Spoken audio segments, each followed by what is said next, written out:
Coloca lá no grupo que a internet tá ruim, eu vou estar gravando a partir de agora e depois eu coloco lá, tá?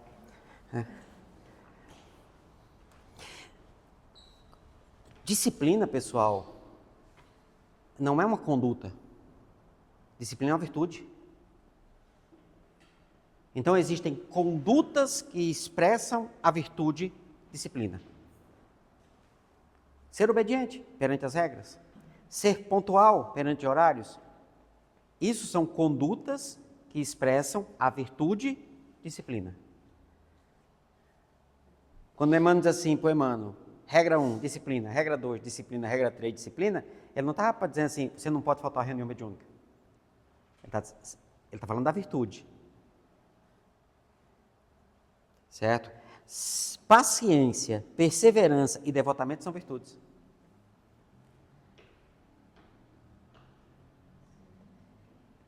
Que, em síntese, não desista dele.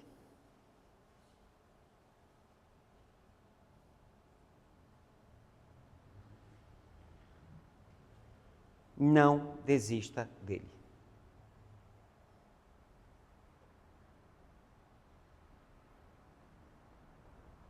E aí se preparem. Eu sei que futuramente, quem já não está em atividade mediúnica aqui vai acabar indo para atividade mediúnica, que vocês não estão aqui à graça, por acaso.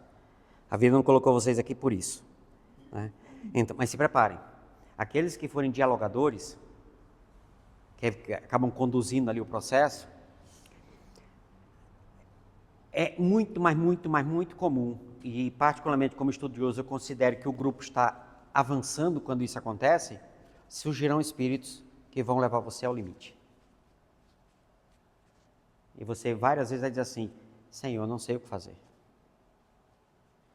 Eu não estou falando, né? Eu não sei o que dizer.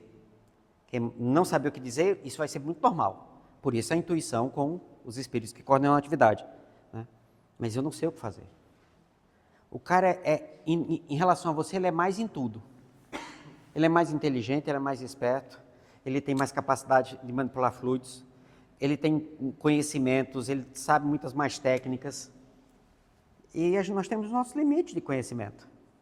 Então, nessa hora, pessoal, e é isso eu coloco naquele material que eu mandei suplementar sobre obsessões. Nessa hora, aí não é nessa hora. O que eu vou falar aqui, não sei mais o que fazer, se você fizer isso desde o começo, é só continuar. Acolhimento. No acolhimento, quando você o acolhe como um filho que está perdido, como um irmão que está perdido, cara, você, para ter isso, você vai ter que ter paciência, perseverança e devotamento com o amiguinho lá, com o Zequinha.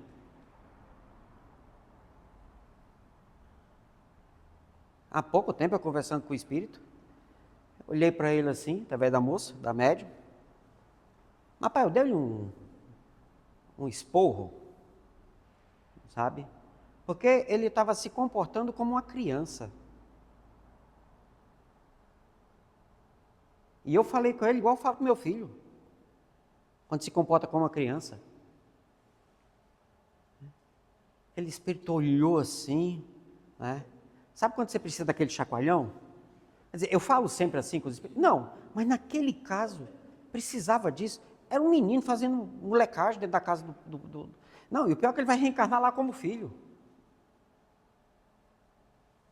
Eu digo, é isso que você está fazendo na casa, que daqui a pouco você vai estar morando lá. Aí parou, né? Disse, olha o que o pessoal está fazendo. A turma lá está se esforçando para que... Eles já sabem que você está lá. E ainda assim estão se esforçando para te acolher e você está fazendo essa bagunça toda? Por que você está fugindo da reencarnação? Eu falei muito sério. Eu estava falando para um homem que se comporta como uma criança. E naquele momento era como se eu estivesse falando com meu filho.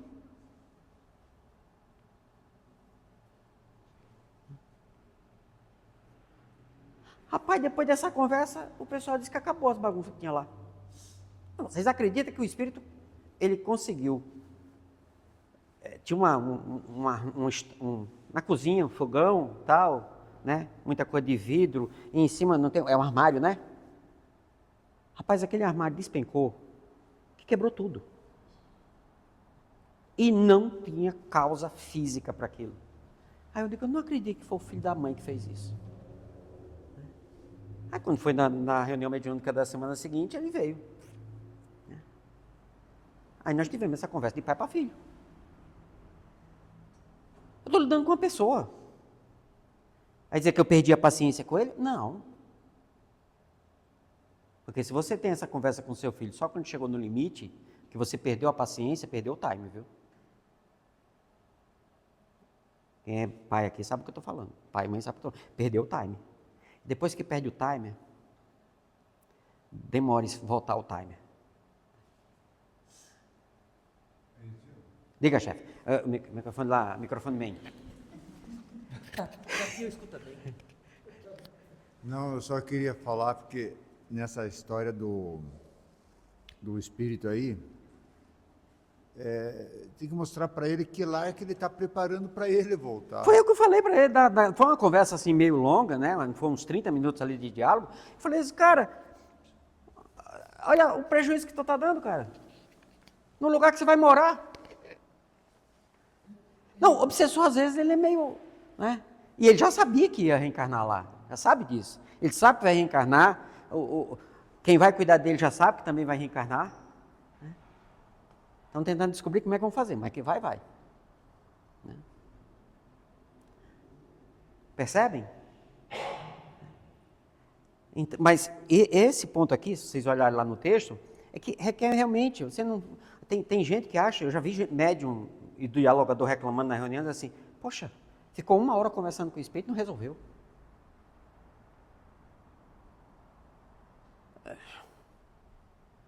Eu ficava calado, né? Ninguém pergunta a minha opinião. Né?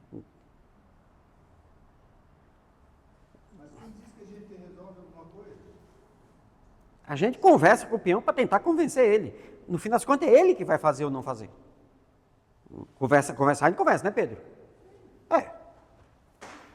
Mas tem grupo mediúnico que acha que vai estar ali para... É uma UPA, sabe? Que são os médicos, os enfermeiros, que é para tratar daquele pessoal que chega. É muita presunção da nossa parte. O bem é feito, inegavelmente. Então, se discute isso. Então, o problema não é o que está sendo feito, é o resultado disso em quem está fazendo. Aí a gente entende aqueles textos que André Luiz escreve, dos médicos tudo ferrado. Passaram a vida toda trabalhando na casa espírita, né? E chego do outro lado, tudo ferrado. Ah, mas fizeram o bem, dedicaram, os espíritos não protegem?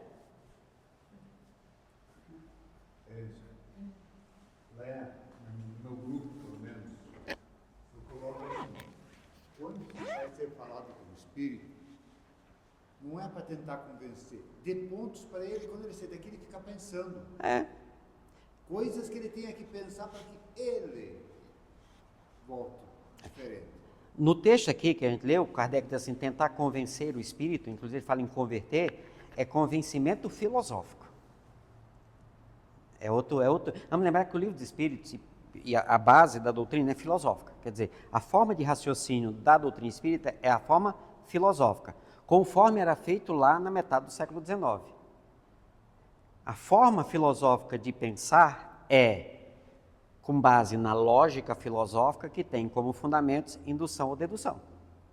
Então você vai fazendo um raciocínio construindo a ideia, ou partindo do geral para o particular, ou partindo do particular para o geral. Então o que o Pedro está fazendo é exatamente o que Kardec chama de convencimento. Está oferecendo ferramentas lógicas dentro de um raciocínio lógico para que aquela pessoa, para que aquele espírito raciocine sobre isso e chegue às conclusões dele. O mérito vai ser dele.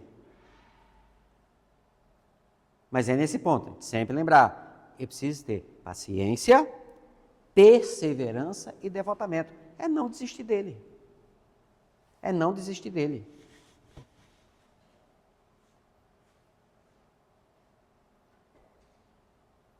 Não importa quem ele seja.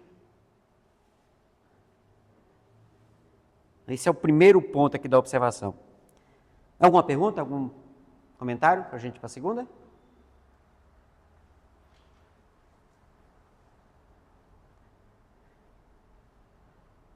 Enzo, eu sou tão impaciente, então eu não dou certo para isso?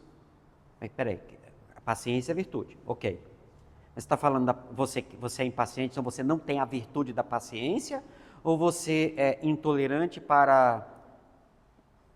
Como era aquele personagem lá da Praça é Nossa, né? Tolerância zero? Né? Para raciocínios, né? Para raciocínios assim, fora da casinha? Rafael viu um dia aqui que eu... Então, quando você tem a paciência da virtude, significa que se você quiser, você aplica. Ou, na hora que é necessário, você aplica. Você tem a virtude.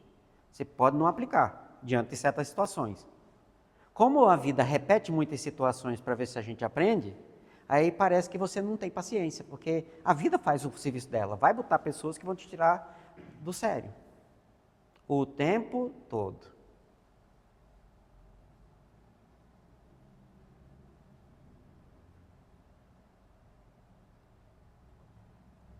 Entendeu agora, professora? É para isso. É para que você aplique aquilo que você tem, mas não está aplicando porque as situações são exatamente aquelas que você não quer aplicar ou não está acostumado.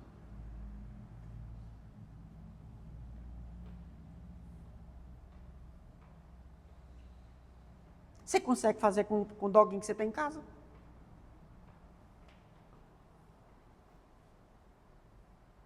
Um dia desses me perguntaram, que eu disse que eu tinha algumas dificuldades, né?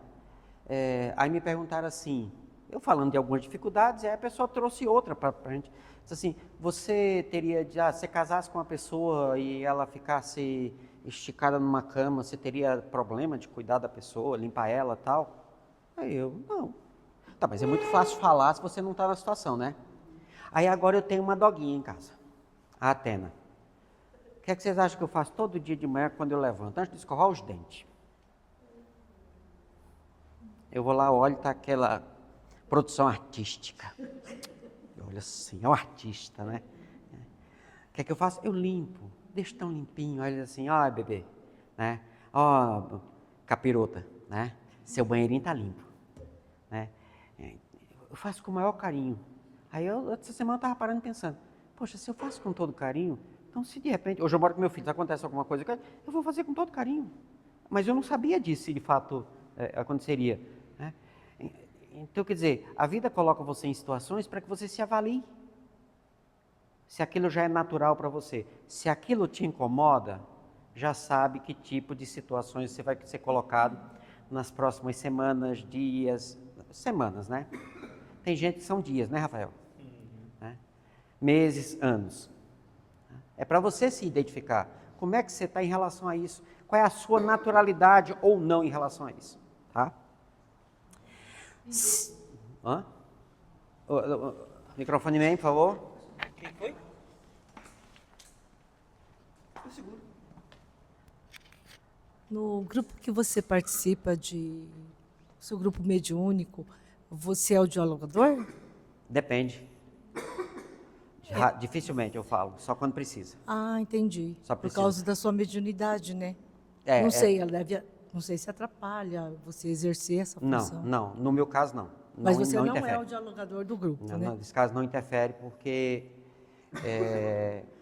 tem situação que às vezes o espírito está tendo dificuldade de se comunicar, porque muitas vezes o médium não tem nada lá dentro que ele possa usar, então ele vai ter dificuldade de processar as ideias dele.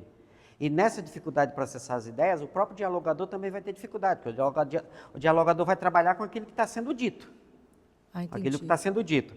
Um exemplo, agora há 2 semanas, eu estava lá e eu até comentei, hoje eu vou ficar quietinho, tá? Eu vou ficar de suporte aqui. Porque realmente tinha algumas atividades na parte espiritual que eu podia ajudar, como encarnado, como médium encarnado. Aquilo que você lê lá em André Luiz, foram buscar o médium para participar de tal atividade e tal, que eu tenho um corpo físico, ele não tem. E aí eu digo, eu vou ficar quietinho. Quando foi no final, aí a médium que estava do meu lado começou a falar, né? E eu olhei, eu vou ser sincero, eu fiquei com inveja daquele espírito. Ele tinha acabado de acordar. Ele tinha morrido fazia pouco tempo. Mas eu vi poucas vezes um espírito tão equilibrado fluidicamente. E recém-morto, tinha morrido na noite anterior, na noite de domingo. E quando ele foi acordando, eu me liguei a ele, igual um obsessor faz. Eu me ligo a ele, eu vejo tudo que ele pensa. Qual era a história? Ele morava em Teherã, capital do Irã.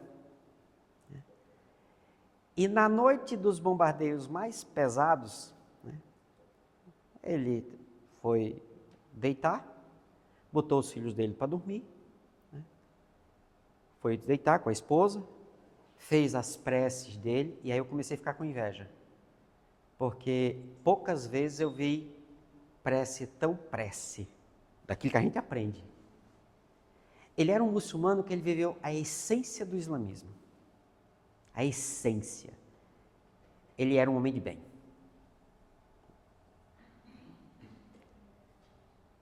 Aí ele foi deitar. Aí a médium fala assim, sai pela médium. Eu não sei o que aconteceu. Onde é que eu estou? Meus filhos. Aí eu comentei com o dialogador, disse, ele morreu no bombardeio. Aí o dialogador, você lembra de alguma coisa? Ele disse, não, eu lembro que eu botei meus filhos para dormir, fui dormir e vi uns fogos de artifício.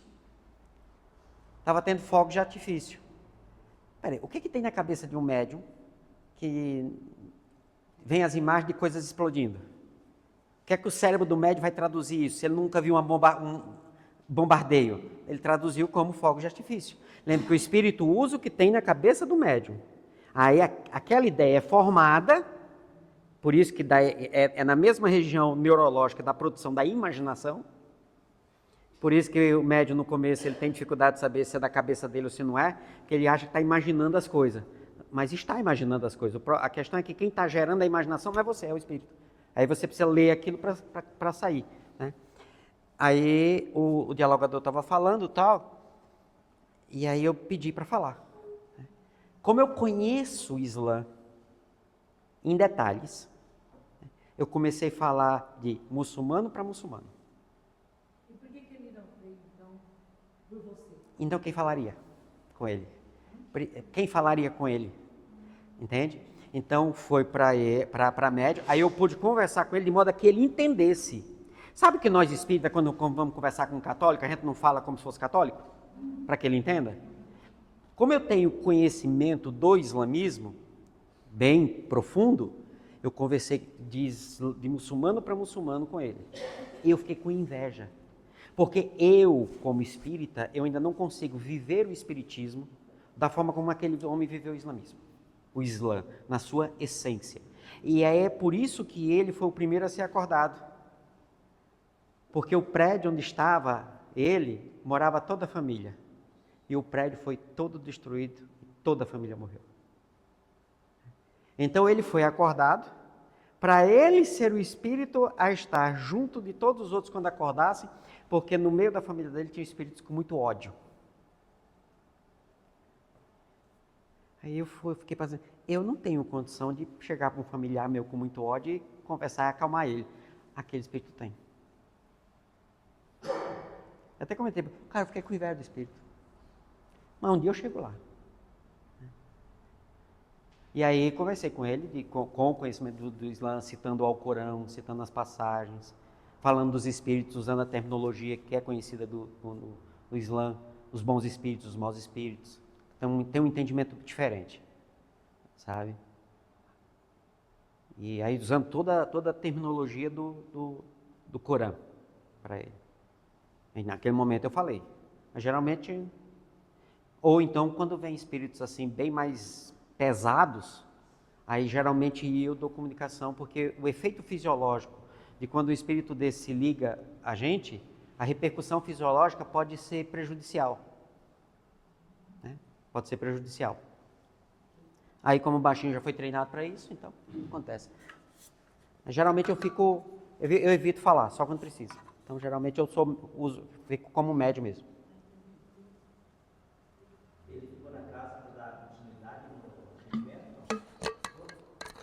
Naquele dia, foram trazidos para cá cerca de 8.000 muçulmanos.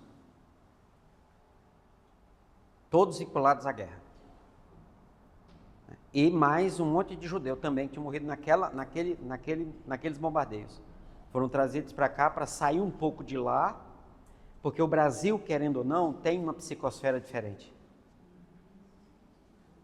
Nesse ponto, a obra do Humberto de Campos, o título dela, o conteúdo às vezes é difícil de entender, né? Mas o título ele já fala por si mesmo. Brasil, coração do mundo, a pátria do Evangelho. Então, aqui vem muito espírito que morre lá fora. E como tem muita gente reencarnada aqui, daquelas regiões, você tem elos para trazer esses espíritos. Então, eles vêm para aqui, eles foram trazidos aqui para a SEAC, e aqui eles são distribuídos para irem para os centros aqui, nas regiões e tudo mais. Tá. Segundo ponto, segunda frase da observação. Exige também tato e habilidade, a fim de encaminhar para o bem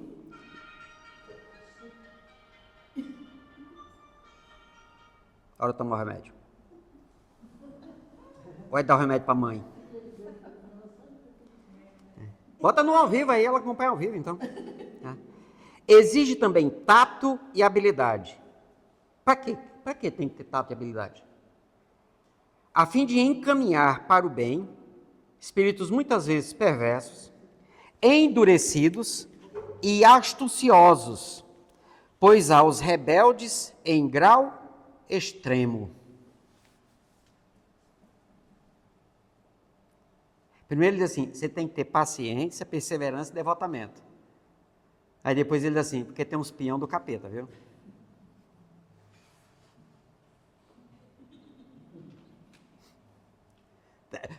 O Osmar, cadê o Osmar? O Osmar vai lembrar. Estava lá no grupo do Osmar, que eu dou apoio lá, né? Aí eu estava sentado lá no meu canto, quieto, né? E aí, como é um grupo iniciante, às vezes eu levanto junto com a Ana para a gente ficar observando, né? Para depois até saber orientar eles. Aí uma das médicas começou a dar comunicação. Aí um dos membros que está exercitando o diálogo, né, foi lá e começou a conversar. Aí eu olhei, o espírito falava uma coisa e mostrava outra. E a dialogadora que está começando, né, não percebia. Vocês são advogados, vocês sabem disso, quando o cliente chega, né, e conta aquela história, e você olha para a cara do peão, você diz, eu parei lá agora ou deixa ele ir para frente, né?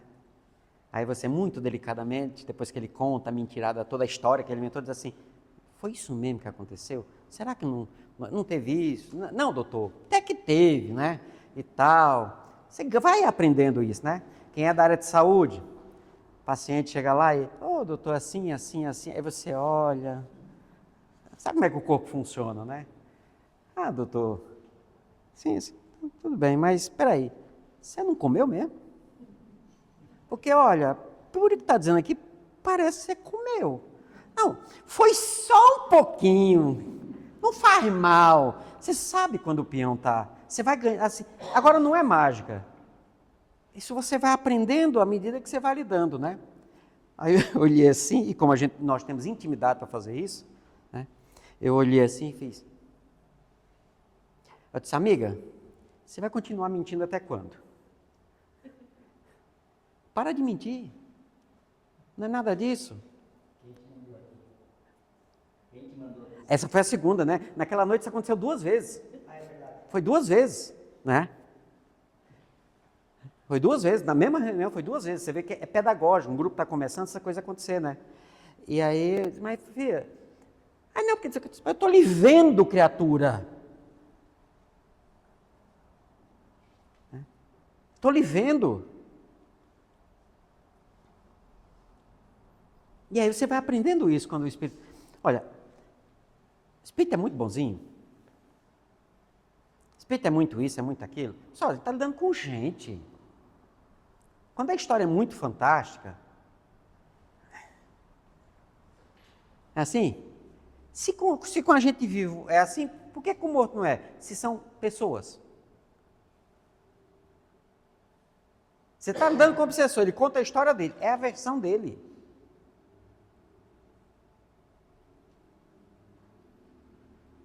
Por isso a ideia do tato e da habilidade. Você vai conhecer o peão, você vai vendo a história dele, você vai identificando qual foi de fato a causa, você vai identificando assim, qual é a mágoa dele. O cara conta assim, mas ele roubou tudo que eu tinha, ele vai pagar e tal. Mas por que ele roubou? Como ele teve acesso para roubar? Não, eu botei ele dentro da minha casa, ele não tinha nada, via na rua, trouxe ele para dentro da minha casa, dei casa. Antigamente isso era muito comum, né? Casa e tal, e não sei o quê. Depois ele foi lá e me envenenou, me matou e tal. Peraí, aí você começa a perceber que ele não está preocupado com o dinheiro. Ele nem precisa mais disso. Ele está magoado porque a pessoa que ele amava fez isso com ele. Aí você vai, como o Pedro lembrou muito bem, você vai conversando e dando ponto aqui, um ponto ali e tal. O cara amava o outro. Está lá. Por isso a habilidade de... Agora, pessoal, você faz isso no seu dia a dia? Aí você quer chegar na reunião mediúnica e fazer? Você quer chegar na sua casa, o obsessor está atacando dentro da sua casa, você quer fazer? Mas essa é a ideia, é no esforço do dia a dia. Os espíritos, nós já comentamos aqui, na obra de Kardec, os espíritos não falam que a gente tem que tentar. Não é tentativa, é esforço. Eu tentei. Você está justificando que não conseguiu. Tá, você está olhando... Mas quando você faz o esforço, você observa o que você fez, não o que você não conseguiu. Então, nós não nos preocupamos com o tentar, nós nos preocupamos com o esforçar. Aí volta a insistir. O grupo começou agora? Isso aqui vai chegando com o tempo. Mas lembre, esses exercícios, essas características, você deve exercitá-las no dia a dia. Isso tem que ser da naturalidade. Como é que você lida com as pessoas?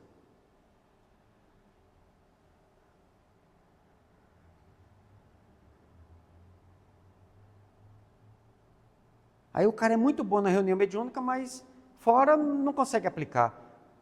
Alguma coisa não está batendo.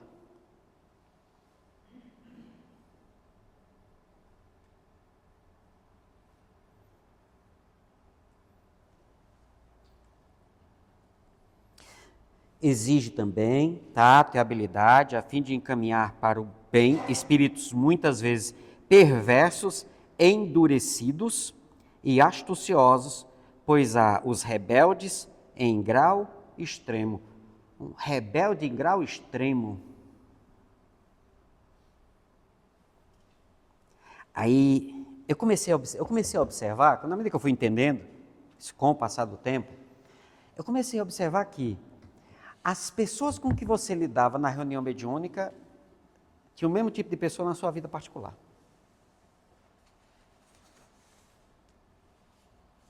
Como é que você lida com os espíritos rebeldes na reunião mediúnica? Assim, como é que você lida com seu filho rebelde dentro de casa?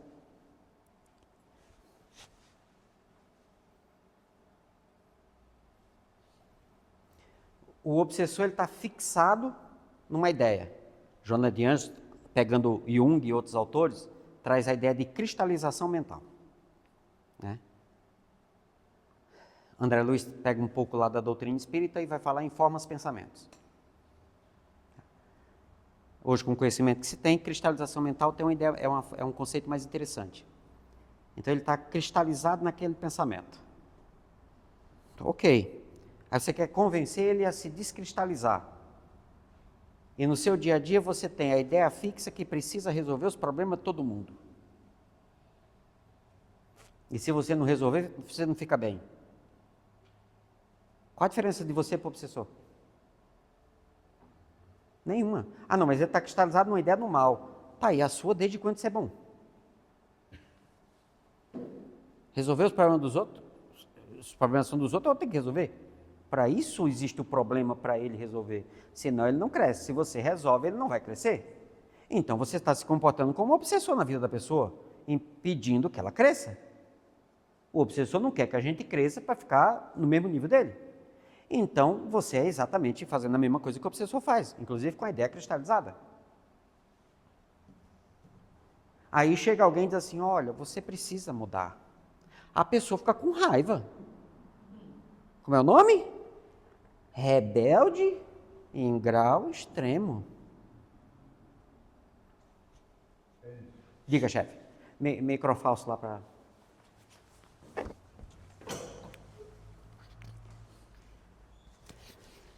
Eu aprendi uma coisa com os obsessores e agora estou utilizando a técnica deles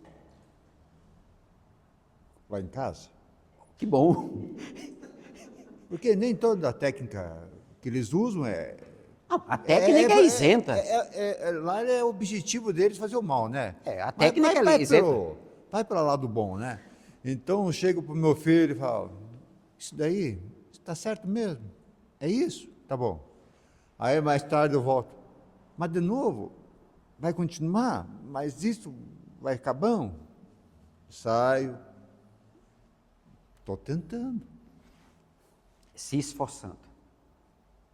Uma outra coisa que eu queria falar sobre o rebelde ao extremos. Eles sabem que estão errados, mas eles não aceitam mudar, mesmo sabendo que estão errados. Sim. Aí fica um pouco mais complicado.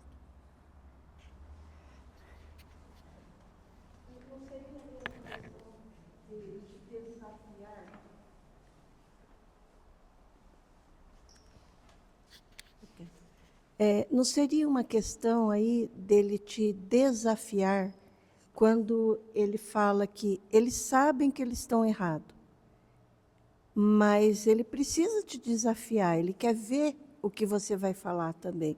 Qual seria o teu argumento diante da colocação dele?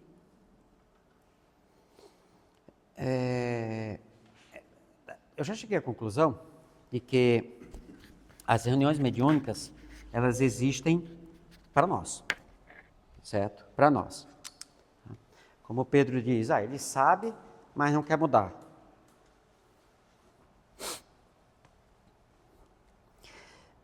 Quem aqui consegue já perdoar 70 vezes, 7 vezes? E por que você não faz? Se você não sabe que tem, por que não faz? Não sabe perdoar? Consegue? Não consegue. Nós estamos nos esforçando, certo? Qual é a diferença? É que nós estamos nos esforçando porque já começamos a perceber o resultado. Né? A gente já está vendo o resultado e nós estamos cansados, pessoal. Nós estamos cansados da lama. Aí eu lembro bem de Manuel Flamengo de Miranda, o próprio André Luiz, nos casos que eles ilustram, né? Muito enriquecidos, e muitos casos que tem na Revista Espírita, muitos obsessores, a grande maioria dos obsessores, quando vêm para a reunião mediúnica, eles estão cansados.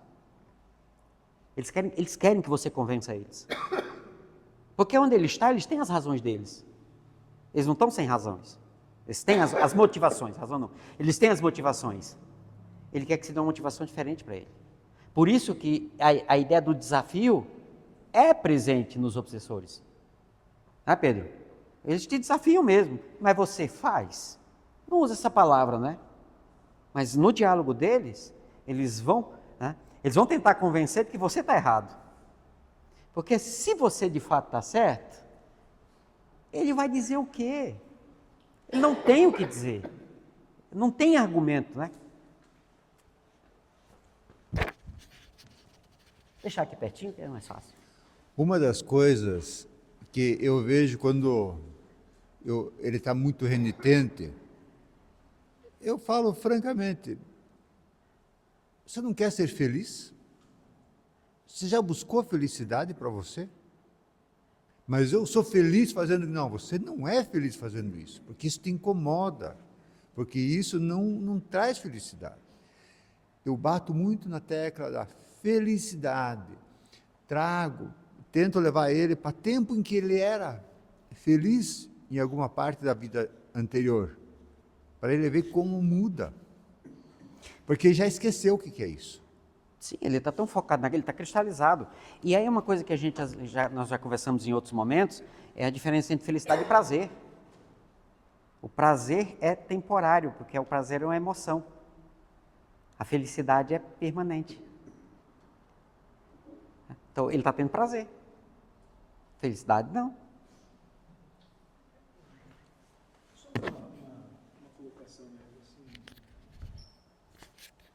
Enzo, assim, o texto fala claramente, né? Exige também tato e habilidade. E fala também em perversos, endurecidos e os astuciosos. Os perversos e os endurecidos, eles são mais evidentes, né? Os astuciosos são aqueles que, inclusive, quando questiona Kardec, né? Qual é o melhor médium? Ele diz aquele que se deixa enganar menos. Que deixa enganar né? menos. Então, essa é a questão do astúcio. Aqui a questão da habilidade, ela não poderia ser lida como conhecimento? Não, com certeza. Essa habilidade de conhecer principalmente e poder ter o conhecimento, o fundamento para perceber. O perverso e o endurecido, ele vai se evidenciar. Mas o astucioso, ele por vezes vai justamente fazer isso que você acabou de fazer. Tentar mostrar uma coisa, fazer um rodeio e tal. E aí volta lá atrás, né? A questão da paciência, da perseverança e do devotamento que você diz, não abandone, não deixe o cidadão, né? E o interessante é que o texto aqui, só para fazer ele não fala em fé, ele fala em devotar-se. Devotar-se. O devotar-se aqui é dedicar-se. Exatamente. Né? Estar sempre perto, quer dizer, não abandonar o cidadão, né? Então, os espíritos que nos chegam nessas situações, eu acredito que o que nós estamos fazendo aqui é adquirindo habilidade para que você possa, num enfrentamento, no bom sentido, ter argumento para que você possa, então, esses rebeldes em grau extremo, acabarem sendo rebeldes em grau médio, ou em grau 1, ou para voltar naquela primeira situação de que eles de fato abandonem esse processo. Isso que você falou agora há pouco, nós estávamos falando, né? Que eles querem, isso é mais ou menos um exemplo, igual você vai numa loja e você vê lá um casaco, uma roupa. Aí você conversa com o vendedor e tal, você está querendo comprar, você sai e não compra. Quando você volta, o vendedor fala, vou vender. Né? Ele voltou porque ele quer comprar. E aí um pouquinho de habilidade do vendedor, você compra a roupa dele. Então, às vezes, um exemplo bem fora do contexto, mas para entender que, de fato, às vezes, o Espírito veio querendo que você seja o vendedor para vender a roupa para ele. Exatamente. Você começa a perceber isso. Né? Por isso Kardec fala num convencimento. É nesse sentido. É ele que se convence, não é você que convence ele. Né? Na forma como Kardec fala. E quando você trouxe essa ideia de habilidade, me fez muito lembrar discussões na área educacional, durante muito tempo aqui no Brasil. Isso hoje se consolidou, que é a ideia das competências e habilidades. Né? Nós, professores, procurarmos nas nossas aulas o desenvolvimento das competências e habilidades dentro de cada área. Eu sou historiador de formação, eu tenho licenciatura, então eu posso dar aula de história, sou licenciado em filosofia. Então eu posso, como professor de filosofia, no desenvolvimento de habilidades e competências, não é só chegar e dar o conteúdo, usando aquele conteúdo, eu ajude a desenvolver nos meus alunos a capacidade de fazerem leituras filosóficas. Então isso aí envolve competências e habilidades. Aí dependendo do autor, vai usar competência, parece que habilidade, às vezes até fica meio confuso. Mas é essa capacidade de saber, de olhar o outro, de conhecer o outro, de ver o outro e saber como lidar com ele. Só que, se eu não fizer isso no meu dia a dia, e aí vamos lá, a questão do desafio. Temos as nossas ideias cristalizadas. Aí eu quero convencer o camarada a se descristalizar e eu não faço isso.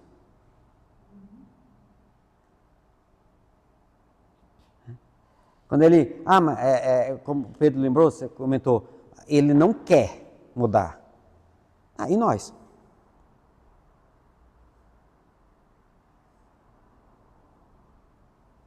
E nós queremos? Queremos. Qual o grau de esforço? Olha, já estou me esforçando. Nós já estamos um pouco melhor que ele. E se ele observa os efeitos do esforço, pronto. As suas palavras vão ser só a tradução daquilo que você já está vivendo. Já estou me esforçando.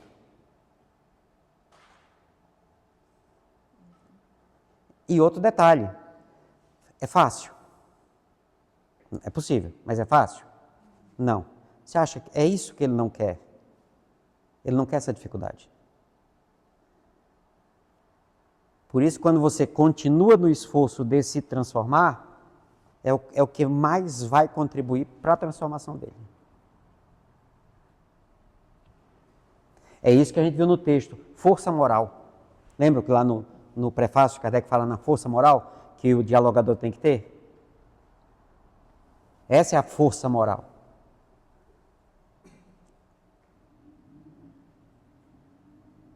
A próxima frase é um complemento dessa aqui, para a gente finalizar. Na maioria dos casos, temos que nos guiar pelas circunstâncias.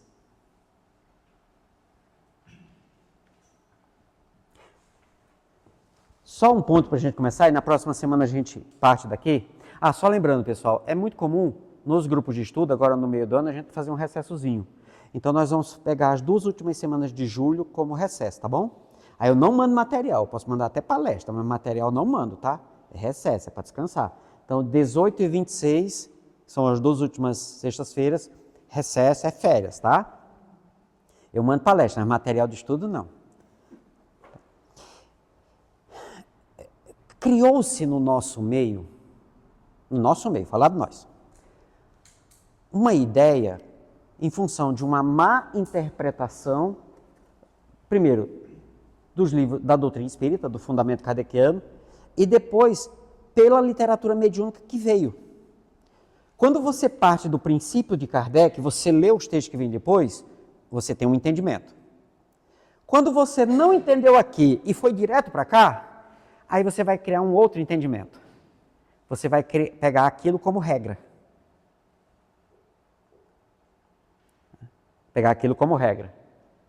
E se estabeleceu no nosso meio uma concepção muito equivocada sobre suicídios. Sobre suicidas.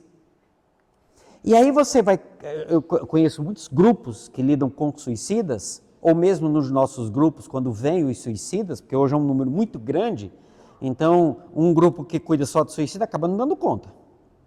Senão tem que ficar uma tarde inteira, uma noite inteira, ali 4, 5 horas, para atender, para dar conta. Então não dá. A reunião é, no máximo, geralmente 2 horas. E aí, o grande problema é que quando você cristaliza a ideia de suicídio como se cristalizou no nosso meio, você vai tratar todo suicídio do mesmo jeito.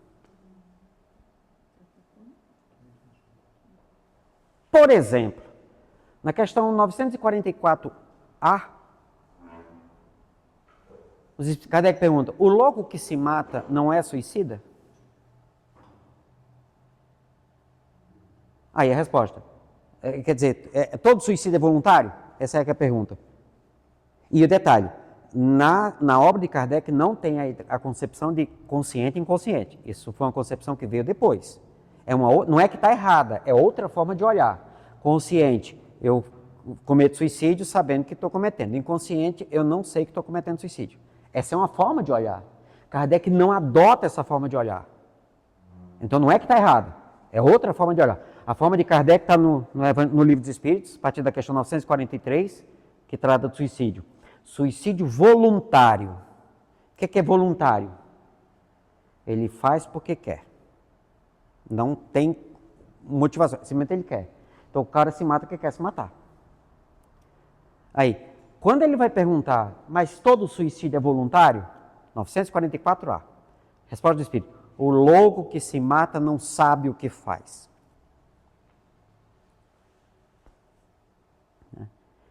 Então aí seria a ideia do inconsciente. tá certo? Porque ele não sabe o que faz. Só que ele estabelece o louco. E o que seria louco na época de Kardec? Lá ele fala de louco, São 3 a característica, a classificação da época. Eu sei que um era os idiotas.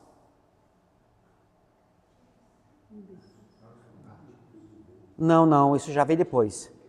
A classificação que Kardec usa são 3, para os transtornos mentais.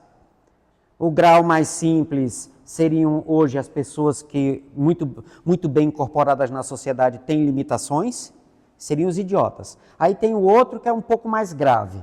E tem o louco, que é o que atira pedra na lua como cocô. Seria o louco, sabe, o Pinel mesmo. Né? Seria essas 3 classificações, esses 3 termos que ele vai usar na obra como um todo. Né? Então, quando você tem uma doença que causa uma alteração no indivíduo de tal modo que ele perca a consciência, se vem o ato de suicídio, não tem a repercussão moral que o suicídio traz. O louco aqui não entra também como obsediado? Independente disso. Porque ele tenta fazer esse questionamento, ele questiona antes, aí diz assim, tá, mas a obsessão acontece por causa dele. Então ele acaba sendo responsável, mesmo estando obsediado. Ele não tem a repercussão de quem tem o suicídio voluntário. Porque todo aquele sofrimento é em função da condição mental do indivíduo e não pelo ato do suicídio em si. É tanto que tem uma questão lá que ele pergunta, tá, mas aquele indivíduo que se mata para salvar a vida do outro, vai salvar ele, sabe que vai morrer, mas ele vai salvar alguém. É textual. Isto não é suicídio. Então, no Livro dos Espíritos, suicídio, tem o ato do suicídio, mas o suicídio, repercussão moral, depende da intenção.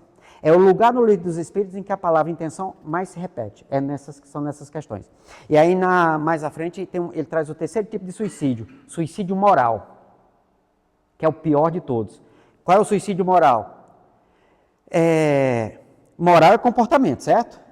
Então, é aquele suicídio que é causado pelo seu comportamento. Você sabe que não pode comer açúcar, que você tem a diabetes, e você continua comendo açúcar. É suicídio moral. Não é por morte natural, o cara não foi lá, ele não deu um tiro na cabeça. O cara enche a cara de cachaça e sai, atropela um poste, morre. Suicídio moral. Não é nem o voluntário, porque ele não bateu no poste porque quis. Ele bateu por consequência do seu comportamento. Suicídio moral é o mais grave de todos. Os espíritos pegam muito pesado nisso. A gente encerrar, que aí... Tem uma outra situação do suicídio voluntário, que é a condição da pessoa que se suicidou.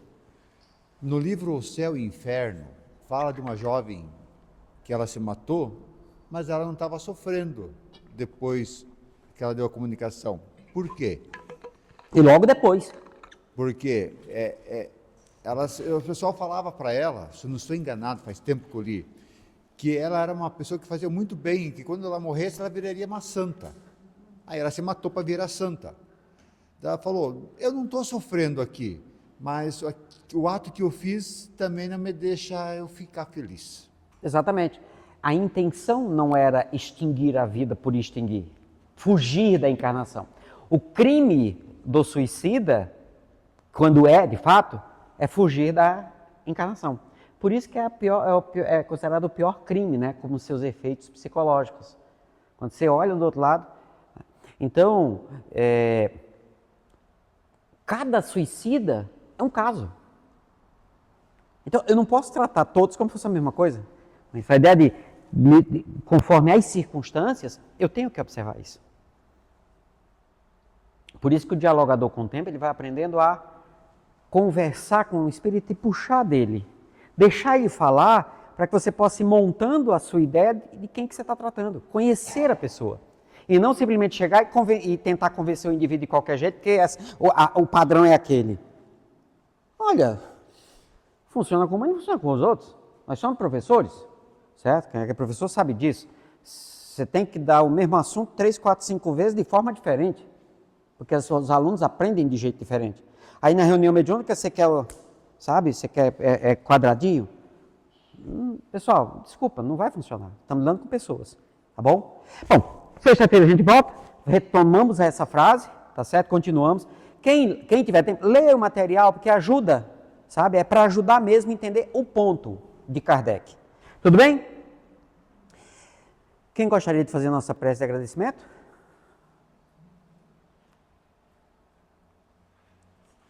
Por gentileza, madame.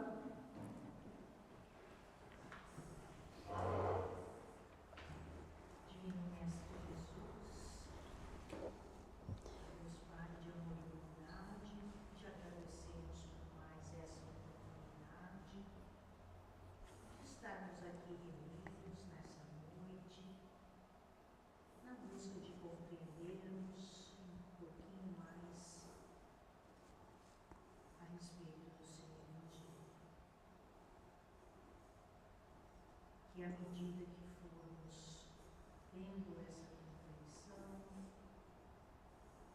do nosso lugar aqui nesse espaço, sendo sempre agraciados pela sua palavra, que nós possamos nos tornar espíritos mais evoluídos, desfazendo os nossos preconceitos e podendo assim aos poucos, Senhor Jesus, sobre as suas bênçãos, as bênçãos também dos nossos amigos espirituais, estarmos acolhendo a todos sem distinção e na medida do possível também, Senhor, ilumina a todos nós e a todos os nossos familiares. E assim, com muita gratidão, nós encerramos o estudo da noite de hoje. Muito bem. Então, só lembrando, 18h26, recesso. Então, quem precisar viajar, tal, pode aproveitar. Não tem, apesar que todo mundo fica gravado. Eu vou colocar na internet a gravação. Então, agora no final de semana eu já faço isso. Quando eu fizer, aí eu coloco o link, eu vou colocar a primeira parte e a segunda parte, tá? Do estudo, que aí fica completinho. Quem for ver em casa, vê depois, tá bom? Então, um abraço, cheiro no oi, até sexta-feira.